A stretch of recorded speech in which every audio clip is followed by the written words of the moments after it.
welcome to the Dubai Real Estate Unplugged podcast, brought to you by the team here at Haus. Today we've got a very interesting topic, one that's quite important to us. We're going to be talking about the importance of creating a will in the UAE, educating homeowners on their options in terms of local laws and otherwise. I'm joined by Yasmin Stevenson from Kashwani Law. So Yasmin, tell us a bit about yourself. I know this is probably a bit of a depressing subject, and I don't know whether I was maybe given a bit of a giggle in the intro, but something we don't always want to talk about. But before we do so, tell us a bit about yourself. Yes, hi Luke, how's it going? So basically my name is Jasmine and I work at Kashwani Law Firm, which is based down in Dubai. And I'm currently running the department as the head of real estate, as well as providing will and probate and estate planning for all of our lovely expats that are living here in Dubai, enjoying the sun and getting themselves into trouble. Right, okay, but yeah. Every day. So I'm providing a lot of legal advice in regards to wills, estate planning and how to protect your assets in the UAE under Shariah law and non-Islamic laws as well. Okay, so you're getting literally bombarded with all kinds of different questions every single day of the week. Most definitely, yes. Hundreds of calls. I think the main question that most expats ask is how the law really relates to yourself personally. Yeah. Anybody can come to Dubai and have a nice time and get a job and, you know, be running around and flourishing. It's just the fact of protecting your assets and understanding how the laws apply. Yeah. Most of my clients, a lot of them are British like yourself. So the main thing they say is this couldn't happen in the UK. Yeah. And I'm always saying, but you were where you flew 4,000 miles. Yeah, to get true. here. So the laws are obviously completely different. Yeah. And as long as you apply them correctly, you can achieve whatever you want to here to Yeah. protect your family and your assets. Right, we're going to delve deeper into that. Charlie Bannon, Sales Director at Haus. Nice to see you again, Charles. I know you're speaking to Yasmin quite a lot lately. Yeah, me and Yasmin are probably on speed dial to each other. It's I find that everyone tends to go to Yasmin or any lawyer when it's a little bit too late. So I find things like this might help spread the word to people, for people to get in there a little bit earlier, Yes, to really sort of protect definitely. themselves. Okay, right. So, Yasmin, you touched on it. It's maybe a bit of a gloomy subject and probably something I've actually just done recently as well. As you tend to get a bit older, you tend to think about these things. And I totally get what you're saying when, okay, well, that wouldn't happen in the UK or that wouldn't happen in the US or that wouldn't happen wherever, but we're not there, are we? So let's think about what would happen in the UAE. Yes. We're selling properties. People are buying properties. We tend to deal with a majority of expats. What is it called when someone does not have a will in the UAE? Yes. So, I mean, the word, if you pass away without a valid will, is called intestacy. And that name and word applies everywhere in the world. So Okay. it applies to everybody that you know, anybody living here in the UAE, living anywhere in any continent. Okay. So the word is intestacy, and it basically means that you haven't drafted a valid document to protect your assets and actually tell people what you want to happen in the event that you pass away.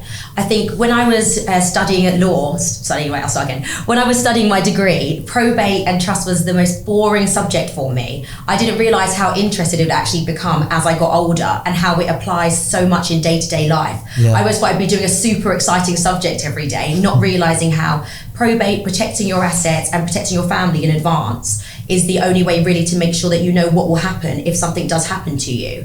And the main issue with probate and trusts and wills is we all know eventually something's going to happen to us. Everybody knows that. But I think actually facing that fear and putting that plaster off is the main reason why a lot of people don't actually get a will. But leaving these subjects and these assets and your children and minors and your family unprotected without saying exactly what you want to happen and how you can protect them in advance is way worse than even thinking about those subjects. Do you feel people arrive in the UAE? I'm not sure if you know the stats on it, but you know, in the UK, would you be feeling that someone maybe would be preparing for a will earlier in life? However, if they move to Dubai, I don't know, maybe the sunshine hits them, the tax-free lifestyle, and maybe they don't actually think about it or don't realise that you're in a completely different country. Or do people tend to forget about it? I think that does happen a lot. People forget about things and they put it at the bottom of their priority list because it's not something you want to do. Yeah. Nobody wants to sit down, gather all their assets together and decide what happens to you when you die. Yes. That is like a terrible, scary eventuality. It's a lack of understanding too, right? Yeah, because that nobody wants to put on paper. When you were speaking to me about it, I didn't understand the depths of what could potentially happen if I didn't have that in place. Yes. Once you explained it maybe 3 times to me, I was like, right, okay, let's just get that done because it actually makes sense. So Yeah. I think it's just a lack of understanding of, I'm not in the UK now, I'm in a different country which has different rules. I need to understand them to be able to protect anything against me in the event that something really, really bad happens. 100%. It's really just deciding what you want to happen to your assets if you pass away. So it's not a scary subject, it's just putting something in place for the future. But Charlie, you're one of my first clients that I sold this wills package to, so... It's still not signed either. It's still not I've done the hard bit, I just haven't signed it. So it's just really putting down everything in place to protect your family and make sure that your assets actually get distributed as you want them to do. I mean, you don't want all of your stuff going to your cat, do you? Yeah. So you need to make sure that, anybody who's important to you is really taken into consideration and all those facts are putting down. In terms of the question about people coming to Dubai and sort of forgetting things and putting things behind, where Dubai is such a multicultural place and we have so many expats here, sometimes you actually forget you're even in the UAE. You go out for dinner and you go to a restaurant or you come to work and you're surrounded by all different expats from different nationalities. Everybody's speaking English. You don't even realise you're not in Bromley anymore. Yeah. You're literally sitting there thinking like all the stuff is the same. Nando's, the shops, the stores. Yeah. It's like you're living in a mini UK. Yeah. So I think the main thing that a lot of my clients forget is you are actually in a different country and the UK laws don't apply here. They can be applied in certain instances, but it's not the automatic application that would happen if you were in the UK. So for example, I do a power of attorney for a client when we're helping to sell properties, when they're abroad and things like that through House and House. And the clients will send me a message and go, this document is all in Arabic. And I say, yeah, you're in Dubai. They're completely shocked that the document is all in Arabic, which is obviously from Dubai courts in Arabic. That's of course the way it's coming. It's not coming in English. Yeah. This isn't a UK court of law. So it's quite funny how people don't seem to realise or, understand how UK laws can be interpreted here, but you have to put steps in place for that to happen. Another thing a lot of people ask me is, why can't my UK law or my will from anywhere be applied here in Dubai? And people need to understand that whatever documents you have in place in different countries are applied only and applicable to that jurisdiction of law. Yeah. Your UK will cannot be interpreted in the UAE. It's just not possible. You need a UAE will that says all of your assets, mixture of English and Arabic, and it's all written down properly. It's validated by one of the certain courts. There's multiple courts here and various price ranges. You can get one done for relatively cheap, not the style of WH Smith £30 style, but right, yeah. Prices. Is that still happening? I think the UK still has WH Smith wills Really? for sure. Oh, wow. Yeah. So not the £30 WH Smith style, but you do have really affordable options here in planning. Estate planning for your assets. Okay, so let's go back. I've got a property, I don't have a will, and I pass away. Yes. What is going to happen? Okay, you're one of my worst clients, Luke. I'm sorry you passed away. So basically, once you don't have a will, the law of intestacy applies. So it really depends on where you passed away as well, in terms of interpreting the laws here. What happens is the first thing that would happen is a client's family would get in touch with me. So this is an issue where if you don't have a will in place, things can be left for interpretation. So depending on where you live, what your religion is, it really depends on whether a Shariah law is applied or non-Muslim laws are applied.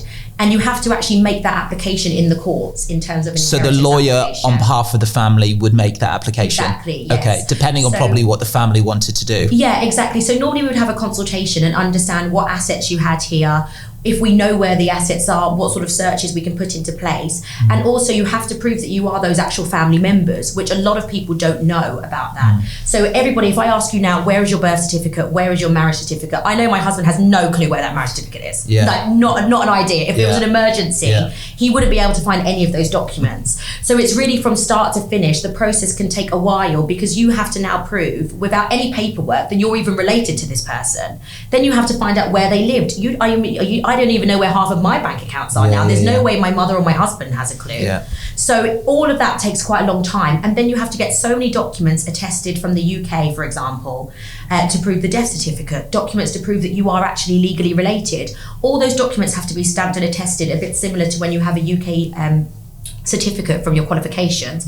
That alone can take up to 3 months. You will need some of those documents, but with a will, it's a lot more of a streamlined process. We immediately can contact the people. We can say we have a copy of the will. We have documentation that automatically proves that this will has been written by the, I think it's testator.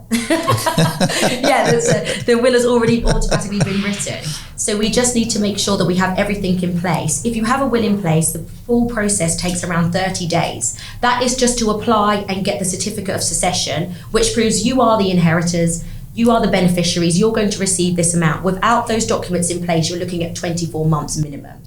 Wow. So you're going from 3 months if you have a will in place to 24 months if you don't. If longer. Yeah, maybe longer. So at the moment, I'm dealing with a probate matter, which is actually why I really started this department, because I personally have had people pass away in my family. And when something like that happens, people always say, oh, wow, you're going to get this money and this, but nobody is thinking like that. You're upset, you're stressed, you're worried. The last thing you can think of is now doing 26 to 30 months of constant reminders about this person's passing. It's horrible. Having to keep getting documents, reply to emails. You can't move on because you're constantly, it's playing on your mind the whole time. So I have some clients who are from the UK. They had an uncle or father, son, everything, who passed away in the UK, but he had assets in the UAE and he didn't have a will. Now, a Shariah law has been applied to his assets, and the property and the bank account has been stuck for 24 to 26 months. Wow. The fees that we've had to charge, because as you understand, you have to pay people for their time. This has been nearly 30 months of work so far, and we're still not finished. And I've got some scary topics of how long it's taken to get done, which isn't anybody's fault. It's just the fact that it's nothing to do with Shariah law. It's nothing to do with the UK law. It's just how long it takes to even get documents in place when you don't have a will. Even just from the proving that all these people were relatives and going to the next heirs, which is 6 people. We have family living in Pakistan, we have family living in Jersey, we have elderly people that can't use a Zoom call. So these people, you can't expect them to fly to the UAE. Trying to get all of their documents in place over 7 family members and tracking them down, because the court won't just apply to one heir, it has to be fair, which is of course 100% fair. But tracking these people down across multiple jurisdictions, as you can understand, even to get their contact numbers and then prove their family members takes a lot of time, which all would have been avoided if the testator had a will in place. So has it become, are you finding more people are doing it? Is it a service you have to sell? So I think Charlie mentioned earlier that you're in touch with Yasmin a lot more than you used to be, but usually people get in touch with you because there's a problem. You then get in touch with Jasmine. Whereas with the wills, is it something you've got to sell, or are you finding more people now as the population is growing that are now understanding, well, I do want to do the right thing, and it's gonna, or is there this kind of, well, I'm in the UAE, I've heard about DIFC, I've heard about this, there's a big price range. Is it going to work? Is it not going to work? Sure. All these kind of things. I think at the moment it's still very much a persuasive topic. Right. I don't have clients calling me and saying to me, I need a UAE will, can you do one for me? It's something that whenever other subjects come up with clients who've now faced legal issues in the UAE, they then say, well, how can I prevent this? How can I stop something from happening to me again in the future? So it's kind of a tick box list where I say, have you done X, Y, and Z? Have you covered this? Do you have this written down? And most clients say no. I think people are having too much fun here in Dubai. So it's just not the first point of priority. So the will is what I'm trying to do with the probate now in the estate department, is just educating expats on how and why you need something like this. And recently the laws changed in January. So previously a DIFC will was really what we would apply for most expats here in Just going on that, DIFC, for people that don't know, for you to explain, what's that mean? Okay, so DIFC is Dubai International Financial Centre. And courts. So why is it different there compared to the... Sure. So the DIFC is its own jurisdiction. It uses English common law. So if you were a British expat, for example, you can go and open a case there. It's all in English and it's aside from mainland Dubai courts. So you can choose, depending on where you sign a contract or where you do your will, if you go under the DIFC laws. But the difference now is that the ADGM and the ADJD have now opened a civil court for non-Muslim expats. So the DIFC wills were quite expensive at one stage. So I think a lot of people who maybe aren't planning to stay in the UAE long term would think to spend 30 to 35,000 dirhams on a will is quite pricey. That you've hit the nail on the head. Do you think this is the reason a lot of people maybe delay it then? 100%. Because they're like, well, if I'm here for 5 years, what's the point of spending XYZ on a will? Because 5 years it's irrelevant, right? Yeah, exactly. I'm planning to leave and I'm planning to, and obviously nobody's planning to have an urgent accident. So and if get you do yourself not have any positioned like assets that. in the UAE and you didn't live here, there's no point in having the will. Absolutely no point. So that's the reason maybe people are a bit hesitant or want to save money. Okay. 100%. But yeah. again, it's understanding, because before speaking to Yasmin, I thought the only way for me to get a will against assets was in DIFC. And it was just from one conversation that sort of changed my mind to that, or you just let me know that that's not the case and there's other ways to do it, and they're not as expensive, but the coverage is exactly the same with a few little differences. Yes, yeah. Dubai and the UAE is always changing, and they sort of change legislation a lot to benefit us as expats, and just to make sure that we have practices in place to avoid these long probate matters. So a lot of the rules changed in January, and you can even get civil weddings done now within 24 hours. When I got married, Vegas. it took me about 6 months Yeah. and cost me a fortune. Yeah. But now you can literally, for 2,500 dirhams, you can go down to the civil courts and you can get married in 24 hours. So they're making things so much easier for us as expats, just to make sure that we sort of stick to the laws, protect ourselves, and do some form of estate planning to make sure that we have everything in place in the event that something does happen. Yeah. On Dubai and Abu Dhabi, is it the same, or is it different, or the different Emirates different laws? So the Emirates do have different laws sometimes. It really depends on the circumstances and what the legal matter is. So recently, Dubai and Abu Dhabi have actually changed the rules for Shariah law to be applied to your estate.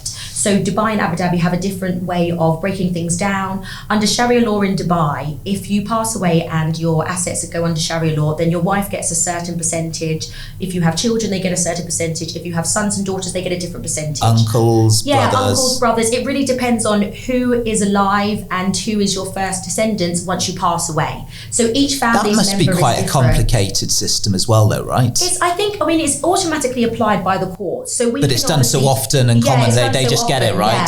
So it's really easy to use Sharia law if you are a Muslim, and that's how you want your assets to be ascertained. If you are Muslim, you can also give at least 1/3 of your assets away to charities and chosen options. But if you have, for example, your family are readily there, then if you pass away without a will, it's already a positive because it's already organised for you, which we don't have under intestacy laws as an expat who is non-Islamic. So that's what we just really need to put in place for people. So going back to what I was talking about, if I did pass away, could it go down the Shariah route if no family come forward, or would it just be case of the judge deciding?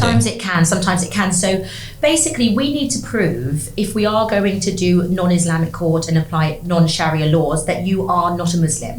And that has to be proven by paperwork. The issue that we've had previously is people who have passed away, when you get a job in Dubai or you're applying for something, even you're married, whatever you're doing, you obviously are so excited when you get that job application, you will just sign anything to come in and get that contract. If you accidentally tick that you are Muslim on the contract or anything like that on your visa, I'm sure people have had slightly incorrect names and slightly incorrect countries on their visa. If that happens, then Sharia law can be applied.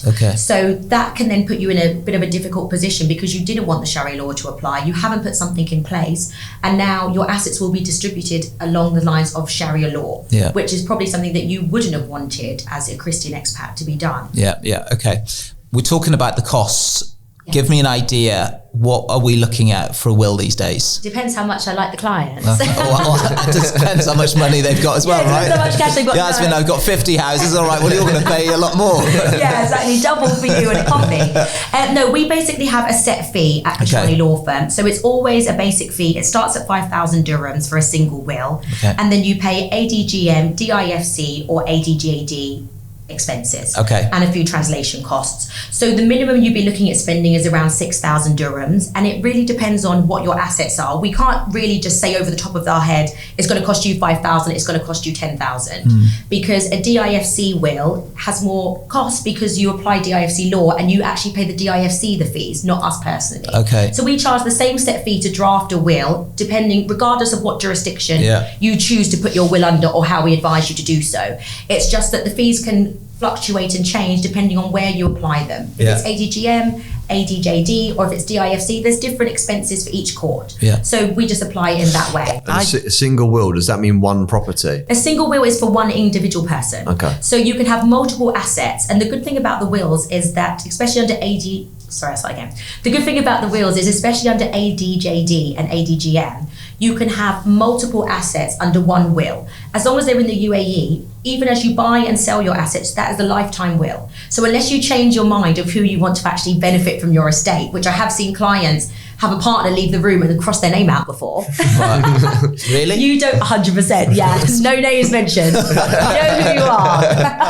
But so you basically don't need to keep changing that will. Once we've done the process with you, unless you change your executors or your beneficiaries, or you get married, or you get divorced, or anything changes, or you have more children, that will is a lifetime will. Okay. So it covers you if you change bank accounts, properties, anything you sell. If you want to buy a brand new car, it's all covered, movable and immovable assets. So due to the cost, let's say you got a husband and wife, and they've got 2 kids. Yep. Husband and wife go on a journey. They go on a flight. Yes. And there's an accident. The husband was the only one that did the will, and he left his stuff to his wife. Yeah. But they're both in this accident. Yeah. What then happens? So we always apply an emergency beneficiary and an emergency executor. Okay. So we actually already envision that, which is a little bit scary and horrible. But so we always say, because you have to look at the worst case scenario, you have to right? imagine that. So we always say that normally, in terms of a standard husband and wife, your spouse would be either or the first person to receive your assets, and then obviously be your beneficiary, your executor, and look after your children. Yeah. In the event that happens, we always have at least one minimum backup, right, which is a separate beneficiary and a separate executor.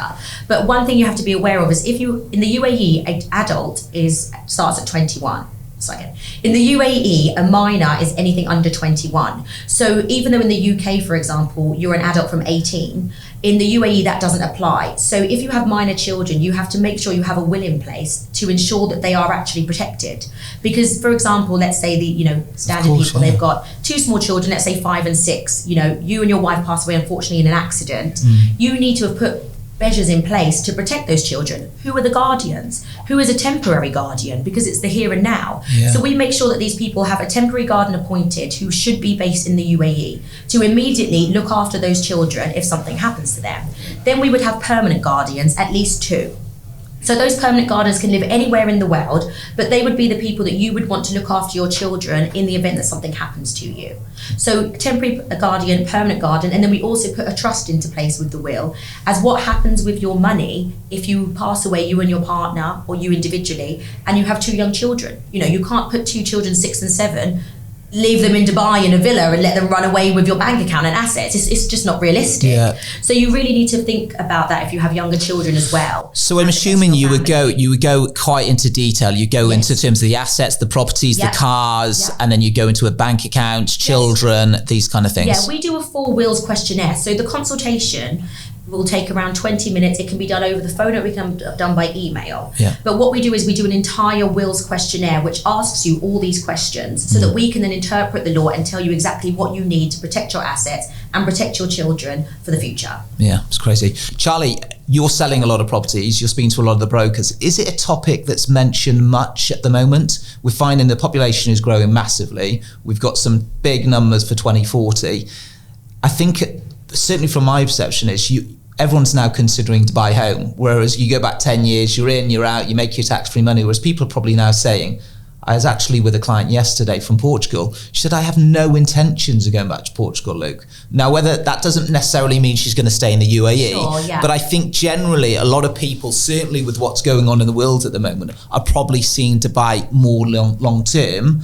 Are you hearing it from buyers and sellers, or people in real estate? Do you hear this talk about it? Never. And I think that's probably the concerning thing. Yasmin, sorry, you're at work. It's probably why we're sitting here today, right? Because when Yasmin nearly scared the life out of me, I was just like, okay, fine, that makes sense. Let's just do that. And then spoke to Yasmin, spoke to the marketing team here, and said, like, well, let's spread a bit of news about this so that people understand it the way that I now do, because like you say, I think everyone should have an understanding so they can put something in place. And ultimately, it's not difficult. You've made it pretty easy to sort out, and it's not crazy expensive. But I suppose now the peace of mind's there because I knew there was a problem potentially if I didn't do it. 100%. But if I didn't know there was a problem, then there's no real solution that's needed.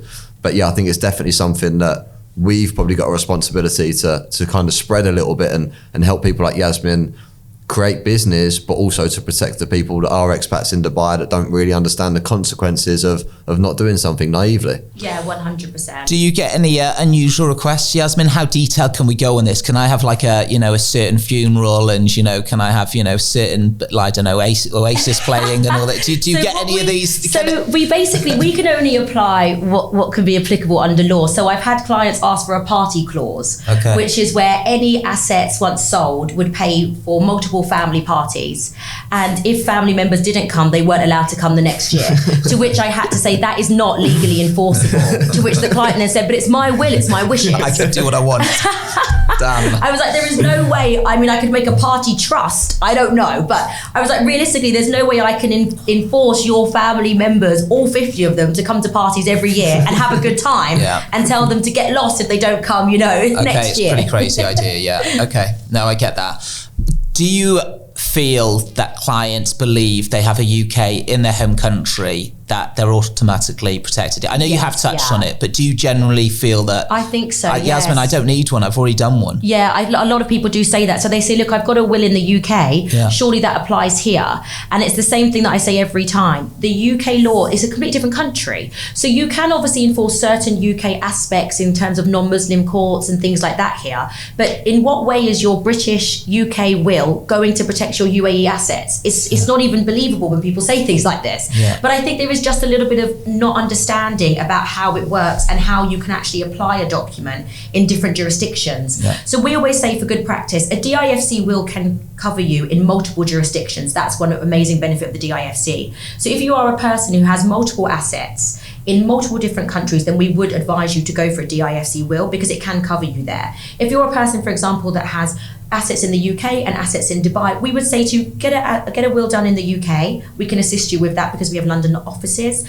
and then have a separate will in the UAE, just in terms of the cost. If you've got maybe 20 countries, a DIFC will does make more sense because of the cost. You're not going to do a different will in all these different places. If you only have assets in certain jurisdictions, then it's better to have one. I think it's best practice as well, because the laws change every single day in different countries. And I personally am still not really up to date with the UK probate laws at the moment. No. So obviously, but we are well ahead of the game here in the UAE. Vice versa, our UK team are definitely not up to date with the new clauses in January based in the UAE law. Yeah. So I think it's best practice to have a will in each country where you have assets. Yeah. Yes. No, that's really interesting. I've just done a will in the UK. I think it was around £600 or £700. Yes, so it's quite reasonable. Yeah, but it doesn't seem to be actually that much difference in the grand scheme of things in Dubai. Like you say, they've made it a lot more easier. Yes. We've got 90% expats. I know a lot of those expats don't necessarily need a will, but it's something that certainly we need to start getting out to people, because unfortunately, when things do get difficult and someone does pass away, like you say, it's really difficult time. And then when you've got to try and look at Arabic documents, and you've got to speak to, not necessarily Yasmin, who's the UK solicitor, but you've got Arabic lawyers, and it can be, I don't know, it can be a massive amount of pressure, process. right? Yeah, it's stressful. And I think as well here, it's also finding a good lawyer that, is going to protect your best interests. Yeah. Obviously, we have so many good lawyers here in the UAE, but the way I try to put it forward is, if my mum came to somebody and needed something like this, a legal document or a will, I'd want somebody to look after her and give her that 100%, practice, understanding everything, explaining everything, which is really what we give a personal touch at Kashwani Law Firm, because every time we speak to somebody, we really try to put ourselves in their shoes, give them the best advice, and make sure they're protected in the best way possible. Do you think there is a big difference between what the law firms offer in terms of wills, Yasmin, in terms of people that would maybe just take 10 minutes, scribble down a few notes and not ask a huge amount of questions, and